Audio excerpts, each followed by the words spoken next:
আ venous আপনি বলেন তাহলে আপনার আপনার কি জি অবস্থা কেমন ভাইয়া, আছে? ভালো আছেন ভাইয়া? হ্যাঁ, ভালো আছি। আশা করি আপনি ভালো। বলেন তাহলে। জি ভাইয়া, আজকের লাইভ দেখেই আমার একটা কোয়েশ্চেন আসলো যে আপনি একটা হাদিস দেখিয়েছেন। হাদিসটা হলো মানে সংশয়ই আছে। আমি হাদিসটা একটু দেখে বলছি দাঁড়ান। মানে ওই যে একটা একটা হাসব্যান্ড তার ওয়াইফকে মেরে হাড় ভেঙে দিল। তারপর মুহাম্মদ বলল যে যে দেনমোহরের টাকাটা সেটা ফেরত দিয়ে দিতে এন্ড তারপর ডিভোর্স দিয়ে দিতে। তো তার মানে কি ডিভোর্স দিলে দেনমোহরের টাকাটা ওয়াইফ হাসব্যান্ডকে ফেরত দিয়ে দেয় এরকম রুল?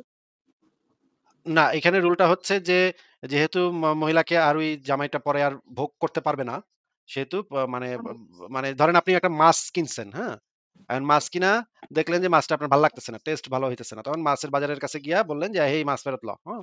জিনিসটা অনেকটা এরকমই যে, ওই যে মানে যেহেতু মাইর খায়া মেয়েটা থাকতে চাচ্ছে না, মেয়েটা আর এই স্বামীর সাথে থাকতে চাচ্ছে না বা মেয়েটা এই মাইরটাকে সহ্য করতে পারতেছে না। এই মায়ের হাড্ডি ভাইঙ্গা দিচ্ছে, এই মারটাকে সহ্য করতে পারতেছে না। এইজন্য মেয়েটাকে বলছে, "তুমি যে দেনমোহরের টাকাটা নিছিলা, এটা তোমার জামাইরা ফেরত দিয়া দাও। তারপরে এটা তোমাদের বিচ্ছেদ হয়ে যাবে।" মানে হচ্ছে বিক্রিত মাল ফেরত লও। এটা হচ্ছে বিক্রিত মাল ফেরত নেয়া। কিন্তু ভাইয়া এটা কি মানে সব ডিভোর্সের ক্ষেত্রে মনে করেন কারণ ইসলামে তো মানে হাসব্যান্ড কি ওয়াইফকে ডিভোর্স দেয়। তো সেই ক্ষেত্রে যদি হাসব্যান্ড ওয়াইফকে ডিভোর্স দেয় সেই ক্ষেত্রে কি সব ক্ষেত্রেই এই মানে হাসব্যান্ড ওয়াইফকে পছন্দ করলো না ডিভোর্স দিয়ে ক্ষেত্র দিল। সেই মনে করেন অনেকদিন তারা একসাথে ছিল ১ বছর ২ বছর তারপর তাদের সাথে ঝগড়া হলো বা ঝগড়া হলো না তাকে আর তার ওয়াইফ পছন্দ না। সে ৪ টা বিয়ে করছে সে এখন আগেরটাকে ডিভোর্স দিয়ে আরেকটা নতুন বিয়ে করতে চাচ্ছে। সেই ক্ষেত্রে কি সেই ওয়াইফটার যদি দেনমোহরের মেয়েটা টাকাটা ডিভোর্স ফেরত দিতে দিতে চায় হবে? যদি মেয়েটা ডিভোর্স দিতে চায় তাহলে মেয়েটাকে আর কি দেনমোহরের টাকা ফেরত দিতে হয়। যদি ছেলে ডিভোর্স দিয়ে দেয়, ছেলের আর পছন্দ হইতেছে না, তখন আম তখন দেনমোহরের টাকাটা নারীকে ফেরত দিতে হয় না। ইসলামে কি মেয়েটা ডিভোর্স দিতে চায় এটা হতে পারে। কারণ ইসলামে তো মেবি মেয়েরা ডিভোর্স দিতে পারে না। এটাই জানতে চাচ্ছিলাম। পারে না, মেয়েরা যদি চায় আরকি।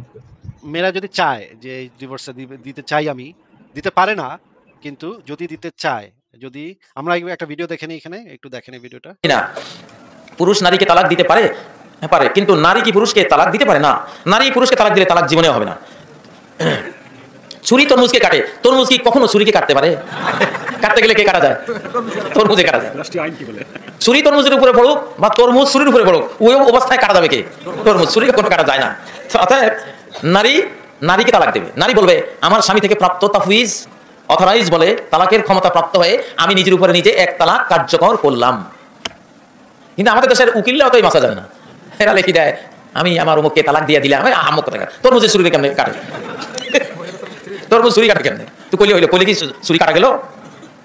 এখানে তালাকের কখনো পুরুষ হলো কৃষক, নারী হলো ক্ষেত। কৃষকে ক্ষেত বেছে না খেতে কৃষক বেছে। ছুরি বেচা দিলাম, হয়তো কেউ ক্ষুদ্র মুদ্র করতেছে যে কথাটা কোরআন হাদিসে আছে না নাই, এই জন্য ডাইরেক্ট কোরআনটা কইলাম। এবার পুরুষরা তোমাদের, নারীরা তোমাদের ক্ষেত, তোমরা কৃষক। তোমরা কি কৃষক? কৃষকে ক্ষেত রাখে, ক্ষেত ছাড়ে, কিনে বেচে, সব কৃষকের কাজ, ঠিক না? খেতে তো কোনোদিন কৃষকের বেচতেও পারে না, কিনতে পারে না, ঠিক না? হ্যাঁ, অতএব কিনে বেচা ওগুলো কৃষকের কাজ। এখন পুরুষ যদি নারীকে তাফউইজ তালাকের ক্ষমতা দেয় যে আমি যদি তোমার জ্বালাই যন্ত্রণা দেই তাহলে তোমার আমি ক্ষমতা দিলাম, নিজেকে নিজে তালাক প্রয়োগ করে আমার তালাকের ক্ষমতা তোমার হাতে দিলাম, নিজেকে এক তালাক দিয়ে তুমি বিদায় হয়ে যাবে। এটা হলো মাসালা, সঠিক মাসালা। আচ্ছা, আমরা দেখলাম যে ইসলামে বুঝছেন খ্যাত? না, না, না। আমি ম্যারেজ কনসেপ্টটাই আপনি আমার কাছে আপনি তো খ্যাত কুমড়া, আপনি কি বুঝবেন? আমার আচ্ছা খ্যাত কুমড়া কোনদিন দেখছেন কোনো জ্ঞান বুদ্ধি আছে? কৃষকের না জ্ঞান বুদ্ধি থাকে, খ্যাত কুমড়া তো জ্ঞান বুদ্ধি থাকে। তরমুজ, আপনি হচ্ছেন তরমুজ। ছুরি তো আপনার ভাই কাটবে। এদের যে যুক্তি, এর আগে যে প্রিন্সেসের ওস্তাদ যে যুক্তিটা দিল যে আপনি ছোটবেলায় যে কাপড় পরতেন সেই কাপড় কি এখনো পরেন, তাহলে আপনি যদি আপনার কাপড় চেঞ্জ করতে পারেন, আল্লাহ তার আয়াত চেঞ্জ করতে পারবে না কেন? সত্যি, ঠিক আছে। আর এই যে এখানে নারীরা ডিভোর্স দিতে পারবে কিনা, নারীরা খ্যাত, নারীরা কুমড়া। না, কুমড়া কখনো ইয়ে কাটতে পারে না, তরমুজ কখনো দাঁড়ে কাটতে পারে না, তরমুজ কুমড়া কাটে। আর হচ্ছে নারীরা হচ্ছে খ্যাত, খ্যাত কখনো কৃষককে বেচতে পারে না, কৃষক হচ্ছে খ্যাত বেচে। যুক্তি ভাই, মার্ভেলাস যুক্তি, মানে আচ্ছা, অ্যারিস্টটলের শিখা উচিত ছিল এগুলো। আমি সামারাইজ করে দেই যে পুরা জিনিসটা সামারাইজ করে দিই। তালাক দেওয়ার ক্ষমতা হচ্ছে, অথরিটি হচ্ছে স্বামী। কিন্তু ওই ঘটনাটাতে যেহেতু বিষয়টা মুহাম্মদের কাছে আসছিল, মুহাম্মদ হচ্ছে স্বামীর থেকে হাইয়ার অথরিটি। মুহাম্মদ এই বিধানটা দিচ্ছিল যে সেই স্ত্রীটা স্বামী থেকে তালাকটা নিতে পারবে। দেনমোহরের টাকাটা যদি ফেরত দেয় তাইলে তালাকটা নিতে পারবে। এইটা মুহাম্মদ সেই রায় দিচ্ছিল। বিচারে সেই রায়টা দিচ্ছিল। এবং সেই মেয়েটা নিশ্চয়ই টাকাটা ফেরত দিয়া তার ওই যে তাকে নিজেকে রক্ষা করছে আরকি। নিজেকে হাড্ডি-গুড্ডি ভেঙে দিছিল, তারপর নিজেকে রক্ষা করছে। এইটা হইছে ঘটনা। মানে এটা শুধু কেস স্পেসিফিক ছিল ওই বিশেষ ক্ষেত্রে। বাট অন্যান্য ক্ষেত্রে যদি মনে করেন একটা ওয়াইফ তার হাসব্যান্ডের সাথে থাকতে চেয়েছিল মানে ইসলামিক বিয়েতে একটা ওয়াইফ তার হাসব্যান্ডকে একদমই আমি পছন্দ করছে আপনাকে না, থাকতে চাচ্ছে না। রিয়েল লাইফ উদাহরণ দিই। আপনি কিছুদিন আগে ওই যে আসিফ ভাই যে মেয়েটাকে নিয়ে একবার কথা বলছিলাম যে গালমাল কেটে গেছে পুরোটা, হাজবেন্ড মাইরে ফাটা ফেলাইছিল মুখ টুক, মনে আছে না আসিফ ভাই? কিছুদিন আগে যে হ্যাঁ, হ্যাঁ, ফেসবুকে একটা হ্যাঁ, হ্যাঁ। ছবি হয়েছিল, ওর যে কপালে কালিওয়ালা ওই জামাই বলছিল যে সে তাকে বিয়ের সময় আগে থেকে আলাদা পেপারে সিগনেচার করে দিচ্ছে যে সে কখনোই তার তালাক দিতে পারবে না। বুঝছেন, মেয়ে যদি চায় তারপরে কখনো তালাক দিতে পারবে না। মানে যদিও ইসের আইনে আছে, মানে বাংলাদেশের আইনে আছে যে মেয়ে তাকে তালাক দিতে পারবে, কিন্তু সে আলাদা চুক্তিপত্র করে রাখছে যে ওই মেয়ে যখন যদি কখনো তারা তালাক দিতে না পারে, বুঝছেন, স্ট্যাম্প হ্যাঁ, পেপারে সাইন দিয়ে রাখছে। এটা তো ভাই আলাদা চুক্তি ছিল। মানে আমি জানতে চাই ইসলামিক নিয়মে কি একটা মেয়ে চাইলে মনে করেন চাচ্ছে না, তার পছন্দই হচ্ছে না তার হাজবেন্ডের, সে খুব বিরক্ত, মানে তার সে হাজবেন্ড তালাক আরো ৩ টা হচ্ছে ডিভোর্স। মোট ৩টা, মোট ৩ তালাক। এক তালাকের অধিকার একজন হাজবেন্ড চাইলে, ইসলামিক নিয়ম অনুযায়ী যদি হাজবেন্ড চায় তাহলে তাকে দিতে পারে, এক তালাকের অধিকার দিতে পারে যে তুমি আমাকে একটা তালাক দিবা, বাকি ২টা তালাক কার কাছে? এখনো ওই হাজবেন্ডের কাছে। এবং ওই যে এক তালাক তাকে দিতে পারে, এইটার অধিকারটাও স্বামী দিতে বাধ্য না। স্বামী ৩ মানে না তালাকের চাইলে অধিকারী তার তার কাছে ওয়াইফকে থাকতে হবে, না। বাধ্য হয়ে না থাকতে হবে। হ্যাঁ, সে যতই মারুক, সে যদি তালাকের অধিকার না দেয় ওই মেয়েকে ওই জায়গায় থাকতে হবে। না, এখানে ইসলামী মানে শরিয়া আইনে যে জিনিসটা বলা আছে সেটা হচ্ছে যে একটা স্বামী যদি তার স্ত্রী মানে এমন যদি হয় যে স্বামী এই যে তার ভাল লাগে না বা পছন্দ হচ্ছে না ওই স্বামীকে, এই কারণে কোনো নারী তালাক দিতে পারবে না। কিন্তু তালাক দেওয়ার ২-৩ টা জায়গা আছে, যে সমস্ত জায়গাতে তালাক চাওয়ার অধিকার নারীর থাকে। সে গিয়ে বিচারকের কাছে গিয়ে এই জিনিসটা বলতে পারে। একটা হচ্ছে তার স্বামী যদি নাস্তিক হয়ে যায়, তখন গিয়ে ওই স্বামীর সাথে তার তালাক হয়ে যায়। সে গিয়ে বিচারকের কাছে গিয়ে বলতে পারে যে নাস্তিক হয়ে গেছে, আমি তালাক চাই। তালাক তখন হবে। স্বামী যদি পাগল হয়ে যায়, তখন গিয়ে বিচারকের কাছে বলতে পারে যে স্বামী পাগল হয়ে গেছে, আমি তালাক চাই। তখন বিচারক তাকে তালাক দেওয়ার ইয়াটা দিবে। স্বামী যদি নপুংসক হয়, একেবারে তার কোনো শক্তি নাই, তখন ক্ষেত্র বিশেষে বিচারক এই রায় দিতে পারে যে স্ত্রীটা তালাক দিতে পারে। স্বামী যদি একদম এক্সট্রিম লেভেলের মারপিট করে, যে মারপিট একদম মানে একদম ভিজিবল, একদম মানে হাড্ডি-গুটি ভাইঙ্গা শেষ করে দিছে। এই রকমের ঘটনা ঘটার পরে বিচারকের কাছে গিয়ে যদি মেয়েটা নালিশ করে, তখন বিচারক যদি সম্মত হয়, তখন সেটা তালাক হইতে পারে। তবে এটার কোনো গ্যারান্টি নাই। এইটা বিচারকের উপর নির্ভর করে। বিচারক কি মনে করতেছে না করতেছে তার উপরে নির্ভর করে। এই রকমের কিছু ক্ষেত্রে মেয়েটা গিয়ে বিচারকের কাছে গিয়ে নালিশ করতে পারে যে আমি তালাক চাই। তখন বিচারক যদি মনে করে তালাক হইতে পারে।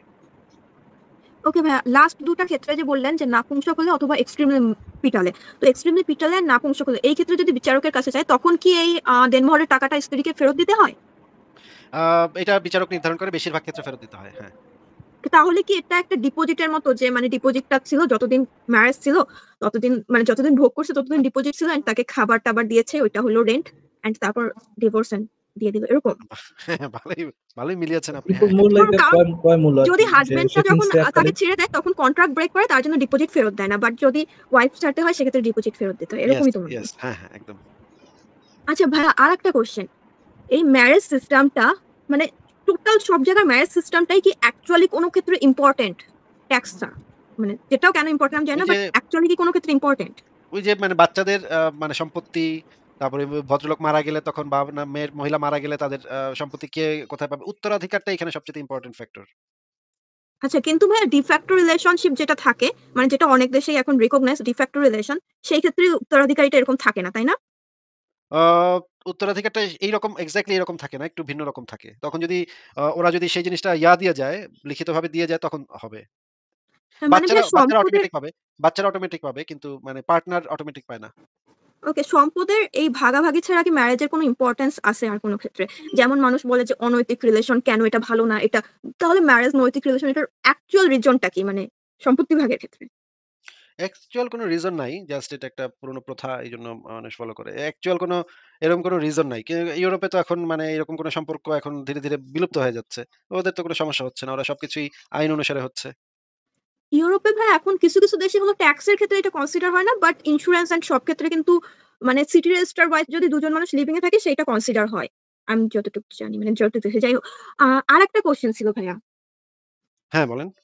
ভাইয়া একটা ছুরাটা হলো 53 নাম্বার, অ্যান্ড এটার হলো কিছু লাইনের আমি মানে যে তাফসীর পড়েছি, কিন্তু আমি না ক্লিয়ার না বিষয়টা। বিষয়টা হলো 52 এর আ 19 টু 19 টু 22 যে লাইনগুলো আছে সেগুলোর বিষয়টা আমি কনফিউজড। যে ওই যে আগের দেবীগুলোকে নিয়ে যে কথাটা। আরেকটা কথা আছে যে সেখানে হলো এরকম একটা লাইন আছে যে যারা মনে করে ফেরেশতারা ফিমেল তারা অবশ্যই নরকে যাবে, এরকম কিছু একটা। আমি দেখে একটু বলছি। বাট আচ্ছা, প্রথম এই যে কোয়েশ্চেনটা হলো 52 এর যে 90 সূরা নজমের যে 19-20 নম্বর আয়াত, এই 53 বিষয় ভাইয়া। 53 নাকি 52? এটা সূরা নজম না? হ্যাঁ, সূরা নজম এটা তো 53 না? আচ্ছা 53 দিকে 53 পড়েছিলাম। আচ্ছা 53 হতে পারে। সূরা সূরা নজমের তো হ্যাঁ, 53 ঠিকই আছে 53 হ্যাঁ, আপনি ঠিকই বলেছেন 53 সূরা নজমের এই আয়াতগুলাকে বলা হয় শয়তানের আয়াত। আ আ মানে স্যাটানিক ভার্সেস সালমান রুশদির যে বিখ্যাত একটা গ্রন্থ আছে স্যাটানিক ভার্সেস এইটার উপরে ভিত্তি করে লেখা হয়েছিল। এই বিষয়ে সংশয়.com এ একটা লেখা আছে শয়তানের আয়াত নামে। আপনি ওইখানে বিস্তারিতভাবে সব পেয়ে যাবেন। ওকে ভাইয়া, থ্যাংক ইউ ভাইয়া। আমি আসলে এই বিষয়টা পড়েছিলাম স্যাটানিক ভার্স এন্ড আমি পড়েছি এন্ড আমি কিছুই বুঝি নাই। থ্যাংক ইউ ভাইয়া। তাহলে ভাইয়া থ্যাংক ইউ। এতটুকুই কোয়েশ্চেন ছিল। আচ্ছা, অনেক ধন্যবাদ আপনাকে তাহলে ভেনাস। আপনাকে তাহলে আজকে বিদায় জানাই। জি ভাইয়া, থ্যাংক ইউ। বাই ভাইয়া। আচ্ছা ভাই, ভাই। ফারাজ ভাই আপনি কি লাইভ কিছুক্ষণ কন্টিনিউ করতে চান নাকি আমরা শেষ? আসিফ ভাই লাস্ট একজন আছে, ইয়াকে দিয়ে শেষ করে দেন নাকি? আচ্ছা ঠিক আছে তাহলে। আ মাওলানা সাহেব বলেন তাহলে। মাওলানা বলেন। মাওলানা আপনাকে যুক্ত করা হয়েছে বলেন। না এটা মনে হয় যে মানে ছোট মোহাম্মদ দেখানো গ্রুপ। মাওলানা সাহেব আপনাকে যুক্ত করা হয়েছে কথা বলেন। না কোনো কথা নেই। তাহলে ফারাজ ভাই আজকে আচ্ছা লাইভটা আমরা শেষ করে আসিফ দেই। ভাই, হ্যাঁ। তাহলে একটা ভিডিও দেখে শেষ করে দিই নাকি? ও আচ্ছা আপনাকে আমার একটা জিনিস দেখানোর ছিল সে ভালো কথা মনে করছেন। দেখেন আপনি তারপর আমি আপনাকে একটা জিনিস দেখাবো নে। ওকে।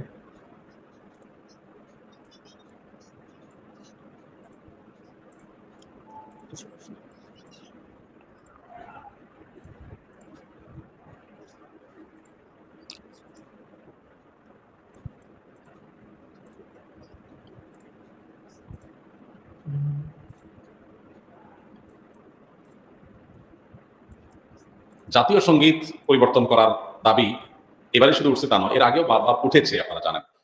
কেন উঠেছে সেটা নিয়ে তর্ক আছে, বিতর্ক আছে। এটা উঠা উচিত কিনা বা এই সঙ্গীত থাকা উচিত কিনা বা জাতীয় কোনো গীত, জাতীয় কোনো স্লোগান থাকা উচিত নাকি সেটা পরিবর্তন করা দরকার, সেটা নিয়ে আলোচনা হতে পারে।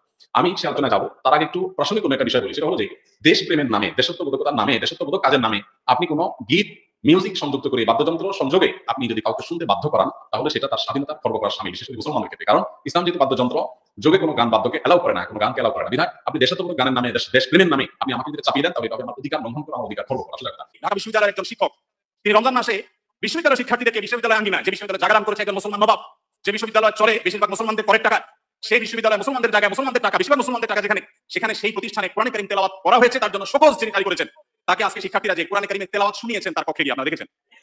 অবাক করার বিষয় কি জানেন? এদেশের এক শ্রেণীর মিডিয়া এটাকে নিয়ে সমালোচনা করে বলছে যে জোর করে কোরআন শোনানো ঠিক না। নীতিবাক্য শুনেছেন? তাহলে তুমি নিজের বেলায় খুব অধিকার করে সোচ্চার, অন্যের বেলায় একেবারে সোচ্চার না। জাতীয় বুঝছেন আসিফ ভাই? আবার ওই অংশটুকু আবার দেন তো এই ১ম দিকে যে বলল যে জোর করে শোনানো। আলোচনা যাবো তার আগে একটু প্রাসঙ্গিক কোনো একটা বিষয়ের নামে, দেশাত্মবোধকতার নামে, দেশাত্মবোধক কাজের নামে আপনি কোনো গীত, মিউজিক সংযুক্ত করে, বাদ্যযন্ত্র সংযোগে আপনি যদি কাউকে শুনতে বাধ্য করান, তাহলে সেটা তার স্বাধীনতা খর্ব করার শামিল, বিশেষ করে মুসলমানদের ক্ষেত্রে। কারণ ইসলাম এই যেহেতু অংশটুকু যোগে কোনো গান কাইটা বাদ্যকে আবারও এলাও করে না, কোনো গানকে এলাও ২ করে টা না, পার্ট বিধায় যুক্ত করেন। ফারাজ ভাই এই অংশটুকু কাইটা শেষে আবার যুক্ত করেন এই অংশটুকু আর ওই যে ওই পাশের ওই অংশটুকু।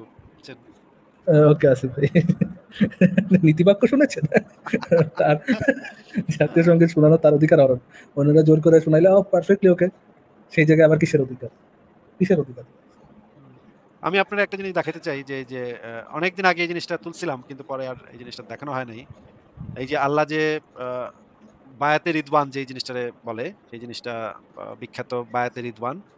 আ এইখানে দেখেন ১ম এ কি হইলো দেখেন, আচ্ছা আমরা তো সরাসরি কোরআনের আয়াতে যেটা বলা আছে, সূরা নম্বর ৪৮ আয়াত নম্বর ১০ এখানে বলা হচ্ছে যে, "আর যারা তোমার কাছে বায়াত গ্রহণ করে তারা শুধু আল্লাহর কাছে বায়াত গ্রহণ করে, আল্লাহর হাত তাদের হাতের উপর।"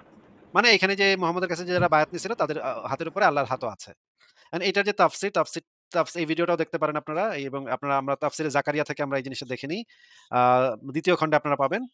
নিশ্চয়ই যারা আপনার কাছে বায়াত করে তারা তো আল্লাহর হাতেই বায়াত করে। আল্লাহর হাত তাদের হাতের উপর। তারপর যে তা ভঙ্গ করবে তা ভঙ্গ করার পরিণাম বর্তাবে তারই উপর এবং যে আল্লাহর সাথে কৃত অঙ্গীকার পূর্ণ করে তবে তিনি অবশ্যই তাকে মহাপুরস্কার দিবেন। এখানে ঘটনা কি ঘটলো দেখেন। পবিত্র মক্কা নগরীতে উসমান রাদিয়াল্লাহু আনহু শহীদ হওয়ার খবর শুনে মানে ওসমানে পাঠাইছিল মানে মক্কায়। তখন হঠাৎ গুজব ছড়ায় পড়ে যে ওসমানে মেরে ফেলছে কাফেররা। পবিত্র মক্কা নগরীতে উসমান রাদিয়াল্লাহু আনহু শহীদ হওয়ার ঘটনা শুনে রাসূলুল্লাহ সাল্লাল্লাহু আলাইহি ওয়াসাল্লাম সাহাবায়ে কিরাম নিয়ে হুদায়বিয়া নামক আ স্থানে গাছের নিচে যে বায়াত নিয়েছিলেন সেই বায়াতের প্রতি ইঙ্গিত করা হয়েছে। আহলে সুন্নাত ওয়াল জামাতের আকীদা বিশ্বাস হচ্ছে আল্লাহ তাআলার হাত রয়েছে। যেভাবে তার হাত থাকা উপযোগী ঠিক সেভাবেই তার হাত রয়েছে। এই হাতকে কোন প্রকার অবজ্ঞা করা অবৈধ। আ আল্লাহ বলেন যারা রাসূলুল্লাহ সাল্লাল্লাহু আলাইহি ওয়াসাল্লামের হাতে বায়াত করেছে তারা যেন আল্লাহর হাতেই বায়াত করেছে। কারণ এই বায়াতের উদ্দেশ্য আল্লাহর আদেশ পালন করা, তার সন্তুষ্টি অর্জন। তেমনিভাবে রাসূলের বায়াত হওয়া আল্লাহর হাতে বায়াত হওয়ারই নামান্তর। কাজেই তারা যখন রাসূলের হাতে বায়াত করল, তারা যেন আল্লাহর হাতেই বায়াত করল। রাসূলের মাধ্যমে প্রকৃতপক্ষে আল্লাহর সাথে এ বায়াত অনুষ্ঠিত হচ্ছিল। এরপরে যে ঘটনাটা ঘটলো, কিছুক্ষণ পরে দেখা গেল ওসমান ড্যাংডাঙায় হাইট্টা চইলা আসছে। বুঝছেন? মানে কি একটা মানিজ্জত মারা অবস্থা। মানে বায়াত-টায়াত নেয়া শেষ, আল্লাহও বায়াত নিয়া ফেলাইলো। সবার সাথে আল্লাহও ঘোষণা করল যে এই হত্যার প্রতিশোধ না নিয়ে আমরা ফেরত যাব না। আমরা মক্কায় আক্রমণ করে এই ওসমান হত্যার প্রতিশোধ আমরা নিব। সবাই মিলে মুহাম্মদের হাতে হাত রাইখা বায়াত নিল। কিন্তু কিছুক্ষণ পরে ড্যাংডাঙায়া বেড়ায় ওসমান, দেখেন, ওসমান কিছুক্ষণ পরে ড্যাংডাঙায় ফেরত আইসা পড়ছে। এখন কি একটা অবস্থা ভাই বলেন তো? এখন আমার প্রশ্ন হচ্ছে আল্লাহ মানে তো মানে বলার কথা। ওইটা আমি পুরাটা তাফসীরটা পুরাটা পড়লে আপনারা দেখতে পাবেন। আপনারা যারা আগ্রহী তারা একটু পইড়া নেন এই লেখাটা। ফারাজ ভাই, আল্লাহর তো এটা জানার কথা যে ওসমান মরে নাই। গুজবের উপর ভিত্তি করে বায়াত নিল আল্লাহ পাক, খোদ আল্লাহ পাকও বায়াত নিয়ে ফেলাইলো। ব্যাপারটা কি ভাই? হ্যাঁ, আসিফ ভাই, এটা তো আপনি আগেও দেখাইছিলেন যে বাইরের বিষয়টা যে আল্লাহ নিজে ওটার সাথে ওটা নিজে ইয়া করছিল। আসিফ ভাই, এই জিনিসগুলো তাফসীর মানে আমার মাথায় কি আসে, যখন তাফসীরকারক এই তাফসীরগুলো লিখছে তখনও কি তাদের মাথায় আসে নাই যে আমি ভালো কি লিখতেছি এখানে আমি লিখতেছি নাকি? কি রে ভাই? আল্লাহ ফেরেশতা আইসা মানে রুহুল কুদ্দুস নাজিল হয়েছে। মোহাম্মদ তখন বলতেছে বাইর হয়া, "ওই রুহুল কুদ্দুস কিন্তু আইসা গেছে, হ্যাঁ? সে কিন্তু আমরা কিন্তু এখন প্রতিশোধ নিতে যাবো। হ্যাঁ, চল। ওই ফেরেশতা আইসা আমারে বইলা গেছে।" এবং আল্লাহ এটার সাথে বায়াত নিতেছে। আচ্ছা, বায়াতটা নিল। বায়াতটা নিয়া একটু পরে যেহেতু দেখেন, জানাইছে, ফেরেশতা তো আল্লাহর পক্ষ থেকে জানাইছে, তাই না? হ্যাঁ, এ তো নিজে আর আসে নাই। এ কি রে ভাই? এরপরে দেখা গেল ডাংডাঙায় ওসমান হাইট্টা চলে আসতেছে। একটু পরে ওসমানের দেখে ওরা ঠান্ডা হইছে। আল্লাহও ঠান্ডা হইছে। মানে আল্লাহ পাক সর্বজ্ঞানী, আল্লাহ পাক জানে না যে ওইখানে ওসমানের মারে নাই। আল্লাহ পাকের তো বলার কথা, "ওরে পাগলা মুহাম্মদ, এত উত্তেজিত হইস না। ওসমান আসলে মরে নাই। কিছু হয় নাই। তুই এত চিল্লাইস না। এত বায়াত-বুয়াতের দরকার নাই। ওরা ঠিকই আছে। ওসমান আইতাছে। ওয়েট কর, আইতাছে।" এটা তো আল্লাহর পক্ষ থেকে বলার কথা, তাই না ফারাজ ভাই? এটা কি এমন হইতে পারে আসিফ ভাই যে Allah is the greatest cheer leader, সে চিয়ার লিডিং করার জন্য জাস্ট বলে দিছে এই কথা? মানে মজা দেখতেছিল আল্লাহ। তোরা তো বায়াত মজা নিতেছিস। লাগতেছিল মানে ওই যে ইয়ে খেলার সময়, ক্রিকেট খেলার সময় মাঝে যে একটা স্টেজে চিয়ার লিডাররা নাচে, আল্লাহ এরকম চিয়ার লিডারের মতো আর কি, যে ও মারো মোহাম্মদ, মারো মারো মারো মোহাম্মদ, মারো মারো, চিয়ার লিডিং সে জানাই না কি কি হইতেছে না হইতেছে, ভাই, ইচ্ছা মতো ইয়ে করে দিচ্ছে। ভাই এই একটা আয়াতের ঘটনা পড়লে যেকোনো সুস্থ মানুষ, যেকোনো চিন্তাশীল মানুষ বুঝতে পারবে যে কি পরিমাণ ভংচুং দিছে। এই মোহাম্মদ কি পরিমাণ ভংচুং দিছে এডিরে, তাই না? সেটাই তো ভাই, ধরেন কেউ কোনো একটা বলদ আছে যে পুরো বুঝতেছে না, কিন্তু যে লিখছে বিষয়টা পুরোটা যাই না লিখছে বিষয়টা, সেইটা লেখার পর সে ইমানদার কেন থাকে আছে? এটা একটা প্রশ্নই বটে। ঠিক আছে ফারাজ ভাই, আপনার কি যদি শেষে কিছু বলার থাকে বলেন, তারপরে আমরা শেষ করে দিই। না ভাই, শেষে আর তেমন কিছু বলার নেই। থ্যাংক ইউ যুক্ত করার জন্য ধন্যবাদ। অ্যান্ড একদম শেষে যদি কিছু বলতে চাই, সেটা হচ্ছে আপনার জয় বাংলা, জয় বঙ্গবন্ধু, জয় বঙ্গবন্ধু। অ্যান্ড অ্যান্ড নুকাবিলুল কুম্বুলাতা যাররিয়া বিল কুম্বুলাতি যুররিয়া। হয় ওদের অ্যাটম বোম, পারমাণবিক বোমের মোকাবেলা করব পারমাণবিক জনসংখ্যা দিয়া। এই যে দুটো বলেছে সেটা আছে। ঠিক আছে ভাই, অনেক ধন্যবাদ। তাহলে সবাইকে অনেক ধন্যবাদ লাইভটা দেখার জন্য। নেক্সট লাইভে আবারও কথা হবে। আজকের মতো বিদায় নিচ্ছি। শুভরাত্রি। শুভরাত্রি।